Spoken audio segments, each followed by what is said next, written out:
Hello नमस्कार दोस्तों, मेरे चैनल में आप सभी का स्वागत है। आज के इस वीडियो में अच्छाई की सोच का प्रमाण कैसे मिल सकता है, तो शुरू करते हैं आज का वीडियो।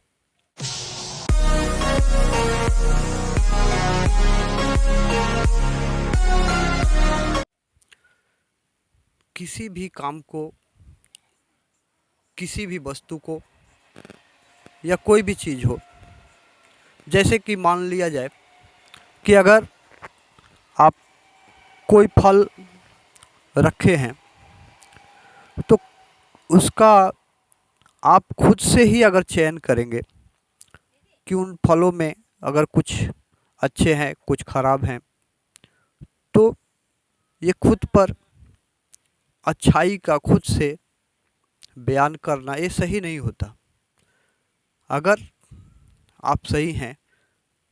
तो चयन करने का मौका किसी और को मिलना चाहिए,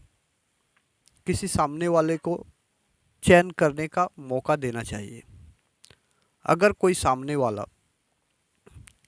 अगर मान लीजिए उस किसी भी वस्तु को,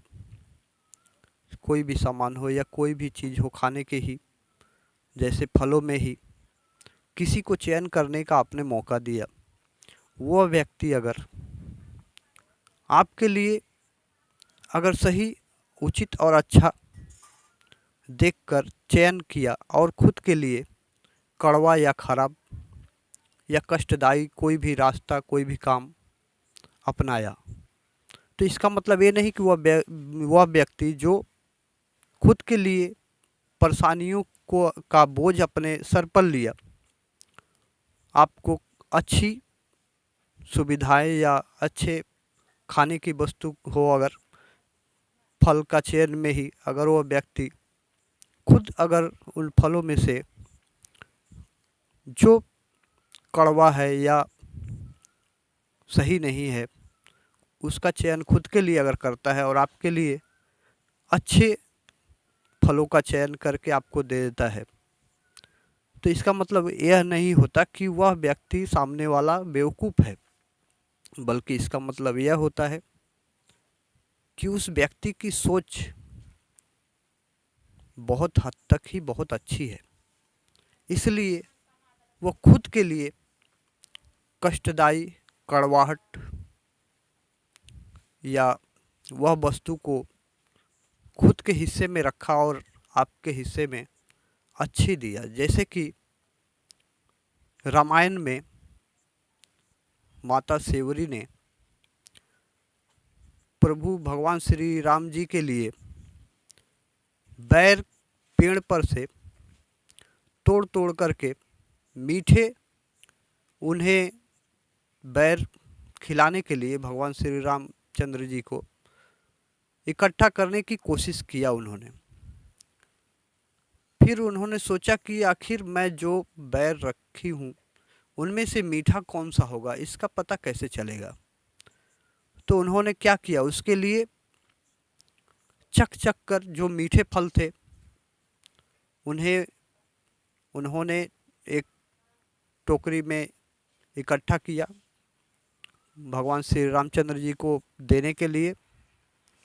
और जो उनमें से वो बैर कड़वाहट थे, खराब थे, अच्छे नहीं थे, उन्होंने फेंक दिया, उस टोकरी में नहीं रखा। और यह बात भगवान श्री रामचंद्र जी अच्छी तरह भली भांति समझते थे, जानते थे। और जब वे माँ सेवरी के घर गए तो उन्होंने जब ये बैर खाने के लिए दिए, सभी में जब चख करके उन्होंने रखा था उन्हीं बैर को श्री रामचंद्र जी को खाने के लिए जब दिया माँ सेवरी ने, तो वे आसानी से उसे खाने लगे। लेकिन वही बैर जब लक्ष्मण जी को माँ सेवरी ने दिया तो उन्हें यह समझ में नहीं आया। उन्होंने सोचा कि शायद मुझे जूठा खिलाने की कोशिश की जा रही है और उन्होंने न खा कर के उन बैर को फेंक दिया। तो बात यह नहीं होता कि वह व्यक्ति किस तरह से किस चीज़ को आपको दे रहा है, बात यह है समझने की। अगर सही आपके पक्ष में है, कोई व्यक्ति अगर खुद के पक्ष में कष्टदायी या कड़वाहट को लेता है तो इसका मतलब उसकी महानता है। और अगर आपने किसी और को चयन करने की मौका दी तो इसमें भी आपकी भी बहुत महानता है। जय हिंद, जय भारत।